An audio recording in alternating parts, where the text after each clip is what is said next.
만약 우리가 영혼의 무게를 잴 수 있다면 어떨까요? 영혼이란 눈에 보이지 않고 손에 잡히지 않는 존재인데 과연 무게를 가질 수 있을까요? 마치 철학자나 신학자들이 탐구할 법한 불가능해 보이는 질문입니다. 이 질문은 수세기 동안 많은 사람들의 호기심을 자극해 왔습니다.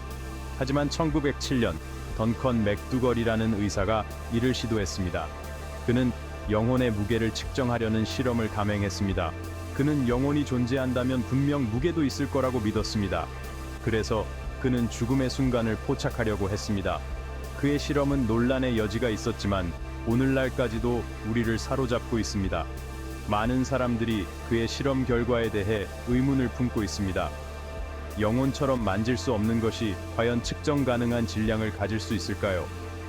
이 질문은 여전히 미스터리로 남아 있습니다. 맥두걸의 실험은 과학, 신앙, 그리고 사후 세계의 본질에 대한 논쟁에 불을 지폈습니다. 이 논쟁은 오늘날까지도 계속되고 있습니다. 명쾌한 해답을 제시하기보다는 오히려 더 많은 질문을 낳았죠. 그의 실험은 많은 사람들에게 새로운 질문을 던졌습니다. 그럼에도 불구하고 인간 영혼의 이해를 향한 여정에서 흥미로운 발자취로 남아 있습니다. 이 여정은 끝나지 않았습니다.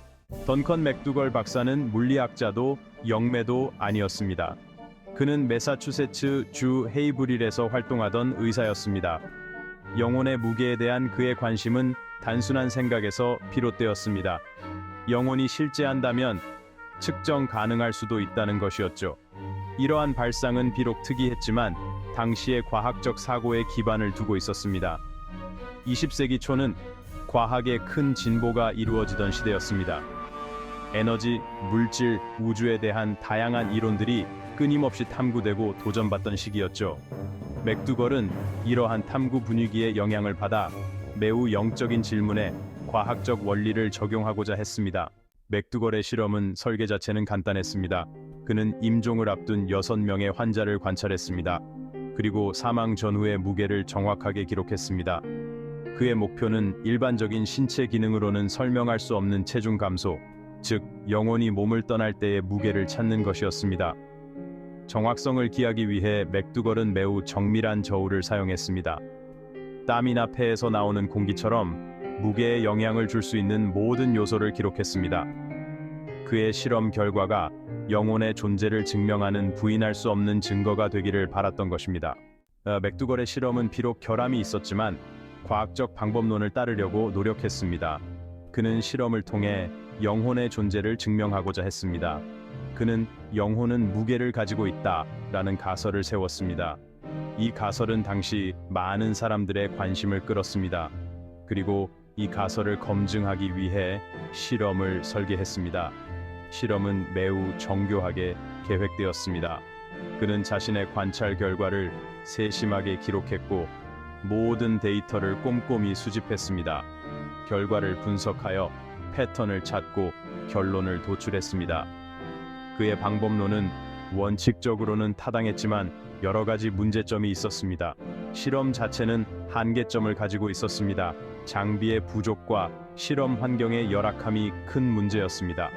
표본 크기가 고작 6명의 환자에 불과했던 것입니다. 이는 통계적으로 신뢰할 수 없는 수치입니다. 또한 사망 시간의 측정 등에서 정확성에 의문이 제기될 수 있습니다. 시간 측정의 오차가 결과에 큰 영향을 미쳤을 수 있습니다. 이러한 요인들로 인해 그의 연구 결과의 신뢰성에 대한 의문이 제기되었습니다. 많은 과학자들이 그의 연구를 비판했습니다. 맥두걸의 실험 결과는 흥분과 회의적인 시각이 공존하는 반응을 불러일으켰습니다. 그는 한 환자가 사망 순간에 51g을 감량했다고 주장했습니다. 널리 알려진 이 연구 결과는 영혼의 무게는 21g이라는 인식을 낳았습니다. 그러나 과학계는 여전히 납득하지 못했습니다. 비평가들은 그의 실험의 결함을 지적했습니다. 표본의 크기가 너무 작아 유의미한 결론을 도출하기 어렵다는 점, 체중 감소는 다른 요인으로 인한 것일 수 있다는 점 등이 지적되었습니다. 비판에도 불구하고 맥두걸의 실험은 오늘날까지도 계속되는 논쟁에 불을 지폈습니다. 논란이 많았던 맥두걸의 실험은 영혼의 무게를 측정하려는 유일한 시도는 아니었습니다. 그의 연구에 영감을 받은 다른 연구자들도 유사한 실험을 수행했습니다. 그러나 어느 누구도 결정적인 증거를 제시하지 못했습니다. 영혼의 무게는 만약 존재한다면 여전히 미지의 영역입니다. 일부 이론에 따르면 영혼은 비물질적인 존재이기 때문에 기존의 방법으로는 측정이 불가능할 수도 있다고 합니다.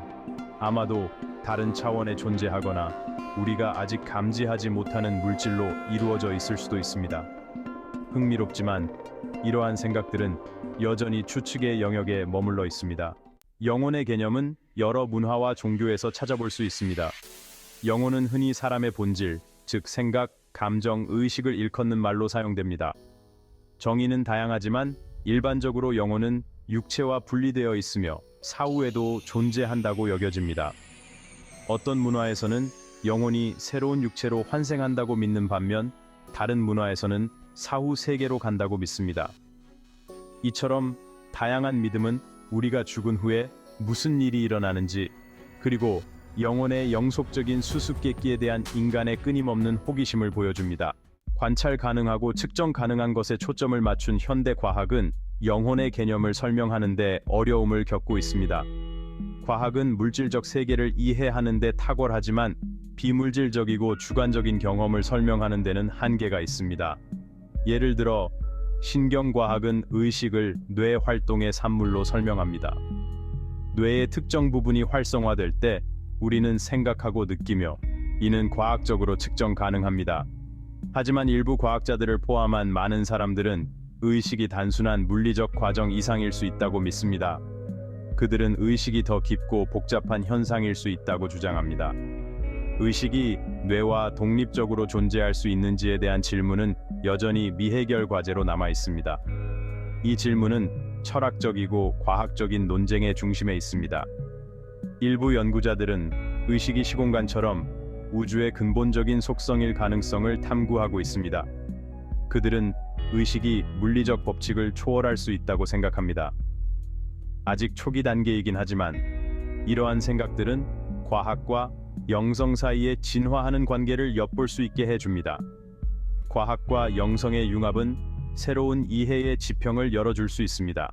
수세기 동안의 탐구에도 불구하고 영혼의 본질은 여전히 수수께끼로 남아 있습니다. 영혼은 측정 가능한 실체일까요? 죽음의 순간에 육체를 떠나는 미세한 에너지일까요?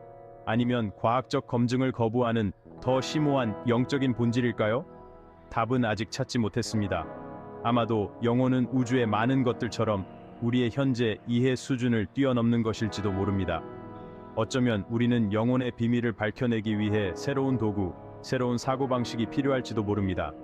그때까지 영혼의 존재와 그 무게에 대한 질문은 계속해서 우리를 사로잡고 영감을 불어넣을 것입니다. 비록 돈키호테처럼 허황되어 보이지만 영혼의 무게를 재려는 시도는 삶과 죽음의 본질, 그리고 그 너머에 있는 것을 이해하고자 하는 인간의 근본적인 욕망을 보여줍니다. 맥두걸 박사의 실험이 확실한 답을 제시하지는 못했지만 일부 질문은 과학의 경계를 뛰어넘는다는 것을 상기시켜 주었습니다. 그램으로 측정되든 아니든 인간의 영혼은 계속해서 우리의 상상력을 사로잡을 것입니다. 영혼은 수수께끼의 영속적인 힘과 인간 호기심의 무한한 가능성을 보여주는 증거입니다. 영혼 자체와 마찬가지로 진실을 향한 탐구는 계속될 것입니다.